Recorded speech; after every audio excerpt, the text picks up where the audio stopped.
Hello, my friends. John LaRuffa here with another straight up solo. And in this episode, we are going to take a look at Inventors of the South Tigris. Let's get right into it, shall we?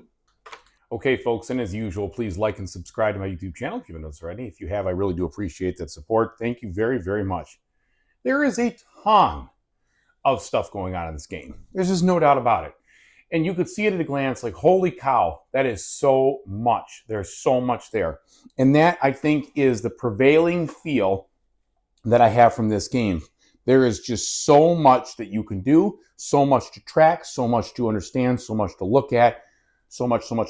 Now, this is what it looks like when you're finished. I just finished a game with a solo bot, and you can see that lots of stuff's going on here. So this has been built out fairly well. My workshop has been built out.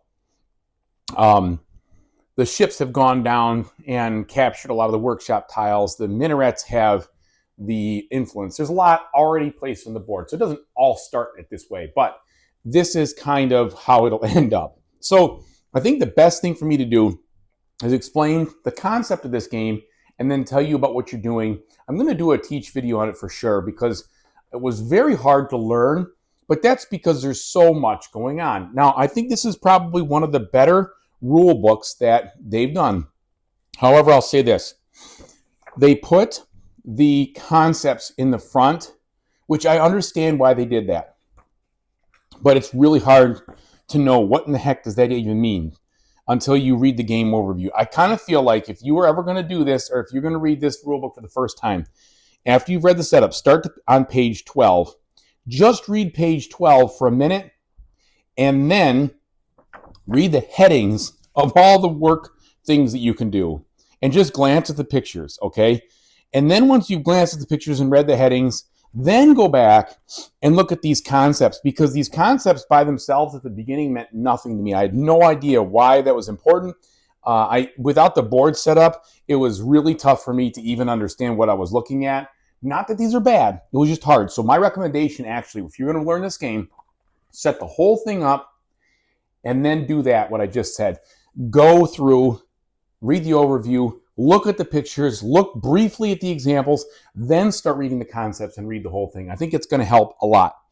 The solo rules were much clearer than they have been in previous games, which I appreciated. So they were nice and compact. They were very, very straightforward and very clear. They covered most everything. I only had one or two couple of questions, and that's just because most of the solo stuff does not do anything with any of the icons around the board. It just does exactly what the card says. And so I kept getting tripped up on that, but I think that was a personal problem more than anything else. So let me tell you about this game. So what are you doing? You are going to be using dice in this section of your board to carry out all sorts of actions, or using 3 workers to place on some of these worker placement spots over here. And the goal of the board, or the goal of the game, is you are going to be inventing devices, building devices, testing devices, and then publishing devices. And when you do those things, stuff happens on this top board and stuff happens on this bottom board. All right, now you're going to be using your dice to do everything that I just said, except for the occasional worker placement that you will do. And mostly the worker placement actions are independent, but enable what I just talked about. So what's going on? Well, first you have these invention cards. The invention cards have a lot of different things that you can do with them. First of all, at any time of the game, you can discard them to get this benefit, which is very important, really important to do a lot of, because you're going to need this extra boost, this extra push to get stuff done, unless you're really lucky on the dice. And I don't know, you still need it for a lot of things. You can also discard cards 2 at a time to enlighten or to brighten dice, which brings them up this track, which generally makes them better and more useful, or to restore one of your craftspeople, as they call them in the game, to an active, ready to be used, ready to be paid site, okay, or side, pardon me. So the cards themselves, that's what they do over here. But then also, these icons down here are going to score you points depending on whether you built or published the device, and then depending on an end game condition. And this is probably the thing that You just got to go with it for your first game because there's no way you're going to be able to be strategic, I don't think. Maybe you're awesome. I'm not awesome like that. But there is so much variability on how to score extra points by doing these conditions at the end of the game. So for instance, this one says, whoops, darn it. All right, I just uncovered my card. So you're gonna have to read, and thankfully, I do appreciate this. While the icons help you, you can read in the back of the book exactly what that card does in plain English, which is very helpful. So that in itself was the torch.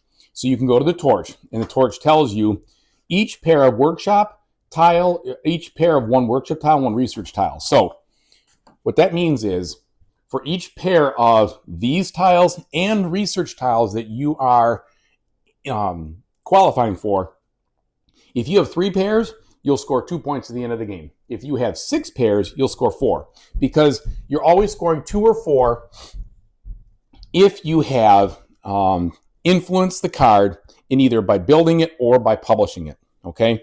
So all of these contribute to substantial amounts of different things that you have to keep track of if you want to score well. There's a substantial amount of those, I'll put it that way.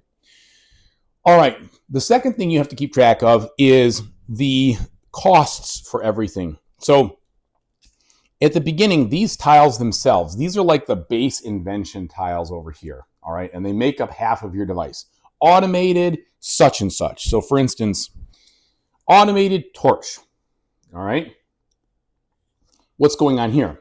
So this is the cost to play a card on there. I have to be able to get dice values of 4 or more, and I have to discard 2 ideas, and then I have to place a different idea card, which is what these are, right here. And in this case, it doesn't. If any of these match up, these minaret symbols match up, like for instance, can I have any of them here? Yeah, here we go.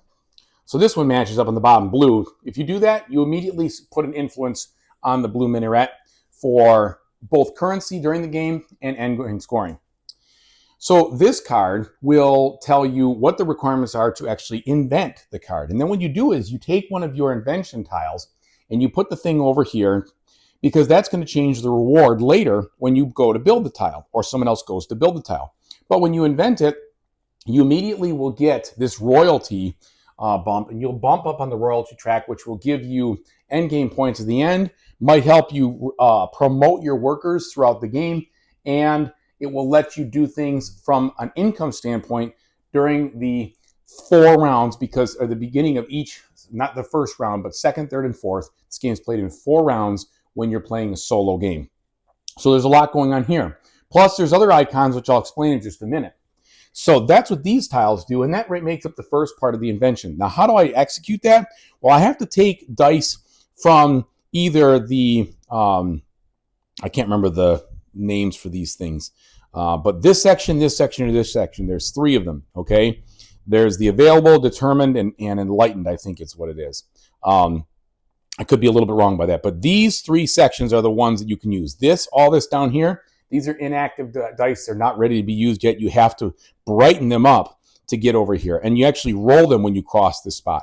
So you're going to take dice that are available and you're going to place them in this camel slot right here to do any action you want with regards to these 4 main actions. Okay? And so luckily, they do give you some icons to help you remember what you're supposed to pay attention to. Plus, if you use a specific color, in this case, when you're inventing, you use yellow, you're going to get a bonus card. When you build, if you use a charcoal dice, you'll be able to refresh one of your workers, or one of your craftspeople. If you publish and you use a blue dice, you'll be able to brighten one of these dice. When I said brighten, I'll talk about that in a second. So, inventing. Then you want to build it. So to build it, now the requirements have slightly changed. All right, and I'll show you. When you build it, you then have to have 8 or more on the camel track, and then you have to be able to pay the indicated craftspeople, and you pay them based on the brown number of money that they cost, and you have to pay those coins in silver, and you have to pay these exact ones. So in order for me to build this thing, I have to have 8 or more value here, and I have to be able to pay. They have to be available. Well, right now, only one of the three is available. So in order to get more available, I might have to discard cards. I might have to play a worker action. There's all sorts of things that you could do over there. And then when I do that, I and the person who built this or who invented this will get this bonus. I'll move it over here and I'll place one of my influence on this build icon, as you could see right here, saying that I've built the device. And at the end of the game, that's going to score me points based on how many dice have been put in this testing area, and I'll get 1 point per that. Also, it'll qualify for me to get this variable endgame scoring based on the invention we're talking about. When this moves from here to here, you will actually flip over that tile, and that tile will then turn into a cost to publish, okay?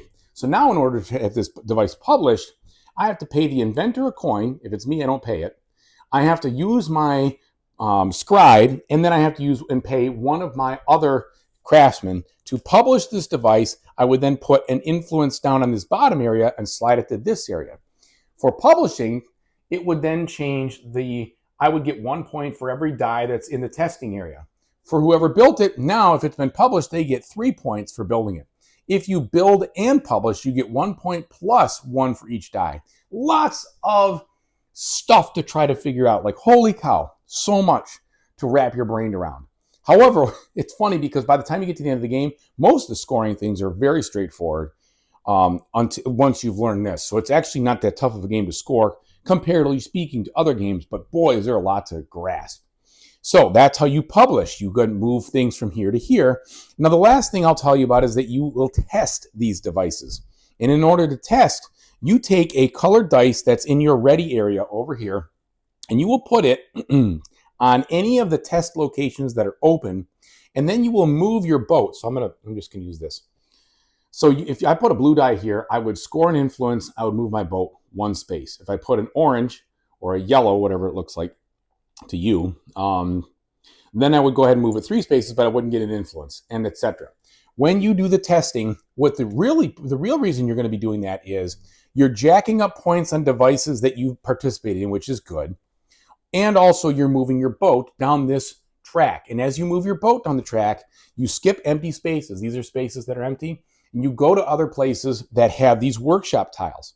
And the workshop tiles like this, I'm just going to show you, they are specific, and you will put them in your workshop, paying some costs sometimes to build up your workshop to be able to take workshop actions.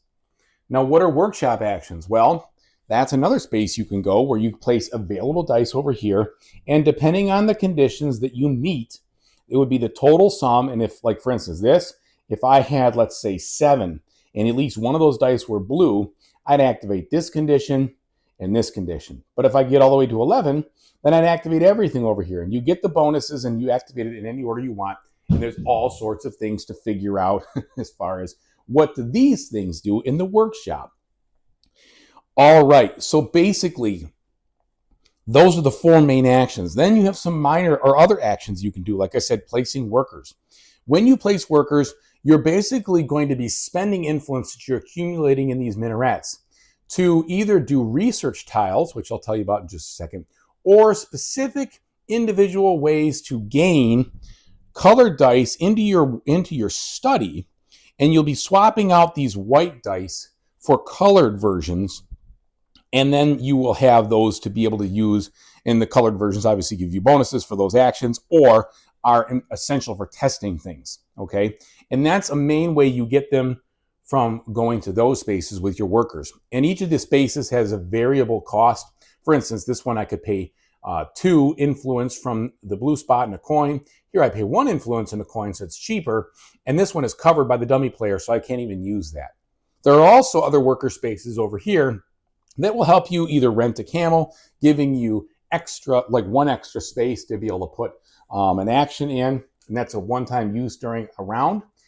Brightening up dice, brightening more dice, increasing dice value, gaining cards, refreshing your workers or your craftspeople, etc. So lots of stuff going on there, even paying to move your ship.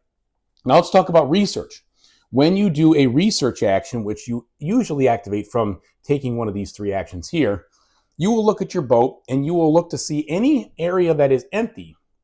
You can take the top 3, and this is empty from your ship or behind for free. Take the top 3 of these research tokens, decide which one you want to play it down in an empty space wherever you want to go in that river section, put your influence there to score 2 points at the end of the game, and then potentially either activate an ongoing ability for the rest of the game, an ability when you do the tent, which is the last action you'll do for the most part on your turn, or an instant, very powerful action. More again to put into your brain as far as what's going on and what to do. Now, when you're finished with all those things, workshop actions, research, tent, then you can decide to basically pass. And in passing, you'll take one of 4 tents that you'll have, and you'll move it to one of these spots over here. They're all assigned already, but these spots will give you instant benefits. And then for any kind of tent action that is placed on the board or that you qualify for, you'll also take additional actions, benefits, bonuses, whatever you want to say right then and there. And then for the rest of the round, as the AI continues to go, you have actions that you can take. You can either brighten dice, you can refresh your craftspeople, you can spend a craftsperson and pay them and promote them to actually evacuate a workshop, and you can even take dice that you haven't spent yet and use them in a workshop as long as they're available. There is so much going on. Now, let me talk quickly about this brightening concept, because it was very confusing at first for me. Anytime you see the icon that allows you to brighten a die, all right, and that icon is here, just show you this icon right there. Anytime you see this arrow, you could do one of 2 things. You can either take a die that's out here in your main area, move it up, and when you move it up, in this case, you'd roll it. Let's say I roll it right now. I'm moving this one. Okay, it's a 5. If I brighten it again, because of this +1, and I move it up, I can make it a 6. If I brighten it again, I could even add 5 to it, basically making sure that by the time I get it there, it's a 6 no matter what. So you can brighten these things to increase their value substantially, but each of those requires a brightening action. So you have to find ways to get that to happen. And there's lots of ways to do it, but they do depend, you have to basically plan and work that out and figure out how you're going to get there. The other thing you can do is if you gain a colored dice from get it in the study areas, like I said, the first place you put it here, and you actually swap out a white dice for it, because you're always going to have a fixed number of dice in this game, which will increase a little bit throughout the game, just by 1 or 2.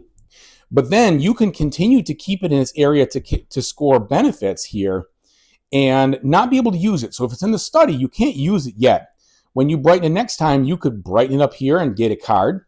You could brighten up here and promote a craftsperson.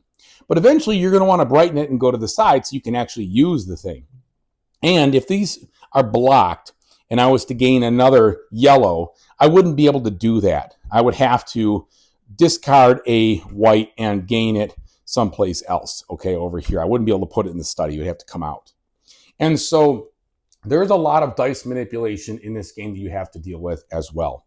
So this is a pretty long overview, but my goodness, is there a lot going on in this game. Now, let me tell you about the way that the bot works. The bot, you are going to configure his deck of cards based on this round indication. So in the first round, you're going to get 4 of the dice cards and 2 of the leader cards.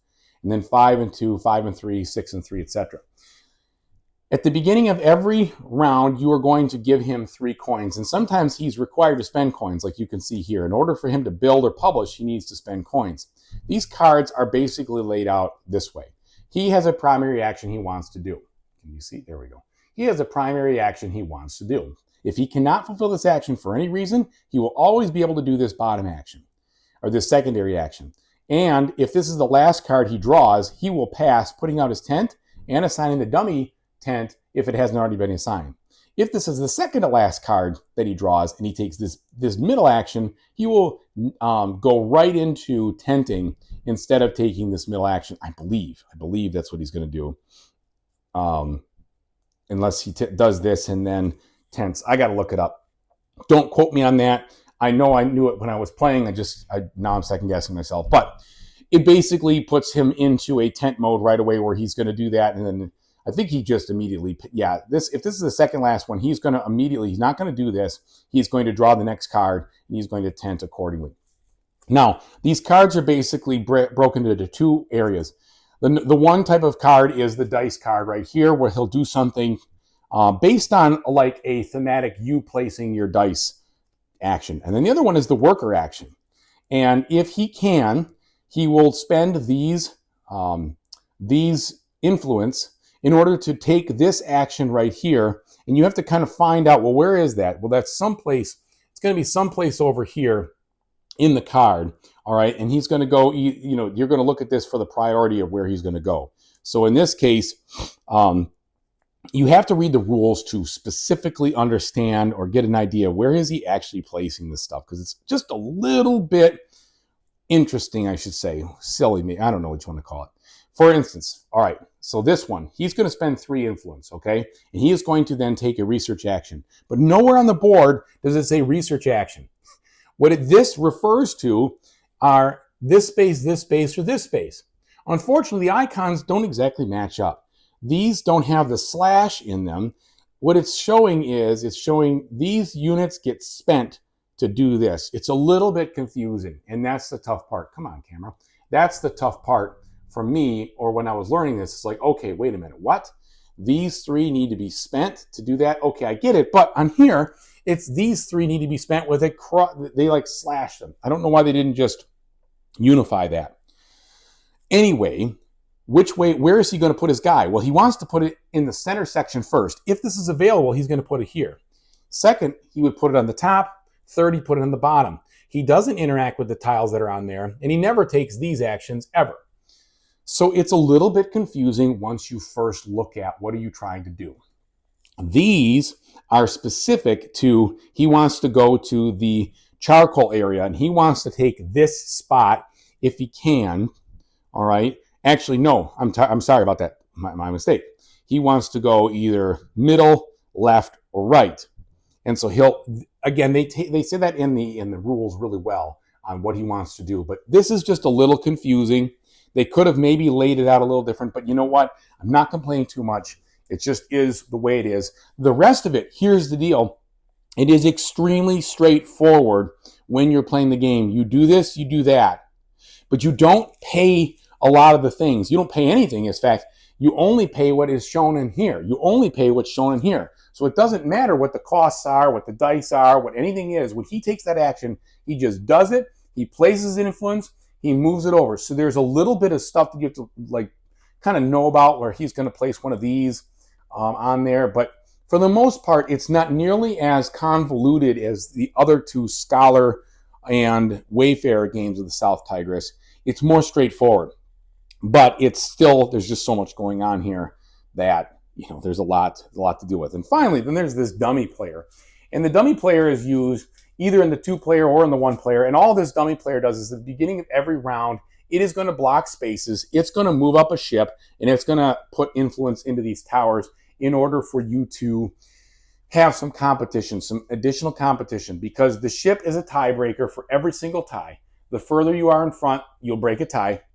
And then the dummy player never spends influence. So those 12 influence that are out there are established slowly throughout the game as a first, second, and third kind of thing to block the scoring. Now, at the very end of the game, you're going to score points for whoever has majorities or second majority in these areas, the research points that you've gotten, the points in your royalties, the points that I said for building, for publishing, and then for all the intricacies of these bottom areas, and then the points you have here on your workshop, plus any revealed spots you have over here, and wherever your craftspeople are, you'll score points based on the level it shows on the board. You sum all that stuff up, plus any leftover coins, etc., and I think I got it all. You will then determine your score. All right, let me tell you what I think about the whole thing. So, if you're feeling overwhelmed by everything I said, that is normal because that's how I felt when I was learning this game. However, I feel this game is absolutely worth the effort it takes because I love this style of game. There is an awful lot to consider, to explore, to delve into, to master, to understand, to make efficient, to execute, to strategize over. All sorts of goodness. This, to me, is the best game in the series because of all of that. There's also an awful lot, and I say the series of South Tigris, but I would also include any of the North and the West games. This one is by far I shouldn't say by far because I don't want to put the other ones down. I really love Scholars. But Inventors takes the cake for me, and over Wayfarers as well from the South Tigris standpoint. Now, the reason I like that is because there is a ton of openness and flexibility in this game. It's much more of a sandbox style game than the other ones. It's not nearly as tight, but there is so much more to consider. As you saw, I don't have to go over it. There's tons and tons and tons of things that you have to keep in mind when you're doing things, when you're making choices. Which invention should I build? Which invention should I publish? What is the implications of me playing a specific type of invention card, setting myself up, if I want to build it and publishing it, for a specific, unique way to score 2 or 4 points at the end of the game? All that has to be considered. The research tiles, everything, tons of stuff there. But it is things that I love to do. This, to me, if you have the brain, the mental acuity at the time, I'm not saying period, but I mean, you can't come home after a tired day and say, I think I'm going to set this up and give it a shot. You got to be ready. You got to put in the effort to understand, and then you got to remain focused. You can't be distracted. You really, in order to score well in this game, you really have to well oil your machine and then run it hard. And I can tell you that because the bot is doubling my score at this moment, because that is probably what you need to do to play well. In my game that showed you there, I had 43 points. They scored 88. People say, is the bot cheaty? I don't really know exactly how to say whether that is or isn't. It does pay coins. So in order for it to take let's just say the primary action, usually it has to pay the coins to do so. So in that regard, I think it's a little more balanced than some of the other ones where it just executes no matter what, just takes. That doesn't happen here. But what is tough is that it seemed like where I really got trounced by the bot was in the conditional scoring. It basically scores 4 points no matter what if it's got per influence it has on the tile. That's tough. That means that every time it places or it affects, either it builds or it publishes a tile, it's going to get 4 points for that, as if it perfectly accomplished its goal of the tile. Well, that means you have to play a semi-perfect game from a standpoint of at least getting all those conditions in order to keep up. And that's hard. That's really hard. I think it's tough. The workshops are all a specific amount of points. So it scores aggressively. And I can't believe, again, in the back that they have this thing that says, oh, if you want to make it more difficult. Holy cow. So what that tells me is that when you can master this game, because so much of it's open information and everything else, and you can play at a level that is really, really, really solid and tall, just very, very competitive. I'm not at there yet. I'm going to look forward to trying to climb that ladder. It took me a long time to beat the bot and Scholars of the South Tigris, but I eventually figured out how to do it. And then I'm competitive in most cases now that I play. It's going to take me a long time to figure out how to beat the bot here. I was never able to beat the bot in Wayfarers. But it's worth it. I think that like they say, the juice is worth the squeeze. The effort is worth the reward. The payout is worth the learning and the time commitment. This game is fantastic for me, but it is not going to be fantastic for everybody. If you are overwhelmed by lots of things to consider, if you're looking for something that is a tighter experience, this is not the one in the trilogy you want to take a look at, because there's so much to consider. There's so much going on. There's so much that you have to keep in mind when you're making every decision you're making. Otherwise, you're not going to beat the bot. That's just all there is to it. You can still enjoy the game. If you just want to dabble and play and do this and do that, whatever, I mean, there's still a lot of fun to be had. But if you want to be competitive, you've got to be able to just make sure you are taking in account all sorts of information always. And that is not going to be for everybody. There's just no doubt about it. But for me, I am excited to play this over and over and over again. This is definitely going to be one of the top games I play this year, I think. And I just can't, this is the kind of game that drives me to keep buying and trying new games. And this is why I was so excited when I played Scholars and it was so good. I'm like, oh my gosh, if Inventors is even close to as good as Scholars, oh, I don't even know what I'm going to do with myself. It's just going to be so fantastic. And so for me, this is the game that hits that. This is the reward, the payout. Everything here is fun for me, but it is not going to be fun for everybody. So take a look at yourself, see if this is a kind of game you want. And if it is, it has everything you want in spades. And if it isn't, it will probably have you running away screaming like, no, oh, no, that's too much.